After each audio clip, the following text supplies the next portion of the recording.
வணக்கம். இன்றைய சட்டக்கவசம் செய்திகள் வாசிப்பது தளபதி நித்யராஜ். தொழிற்சங்க பாதுகாப்பு கூட்டமைப்பு சார்பாக சென்னையில் முதல் செயற்குழு கூட்டம். தொழிற்சங்க பாதுகாப்பு கூட்டமைப்பு சார்பாக மாநில செயற்குழு கூட்டம் 29/12/2024 ஞாயிற்றுக்கிழமையன்று உழைக்கும் மக்கள் மாமன்றம் கீழ்ப்பாக்கம் சென்னையில் நடைபெற்றது. கதிர்வேல் மாநில தலைவர் தலைமையில் நடைபெற்ற செயற்குழு கூட்டத்தில் 2024 கூட்டமைப்பு சங்க செயல்பாடுகள் குறித்து மாநில பொதுச் செயலாளர் ஆர். ராமகவுண்டர், மாநில ஒருங்கிணைப்பாளர் KR. சீனிவாசன் மற்றும் தொழிற்சங்க மூத்த நிர்வாகிகள், மாநில நிர்வாகிகள், சிறப்பு அழைப்பாளர்கள் கருத்துரை வழங்கினர்.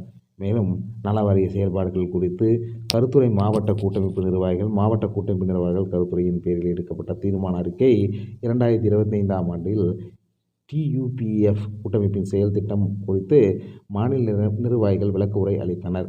முடிவில் மாநில பொருளாளர் K. செல்வம் நன்றி கூறினார்.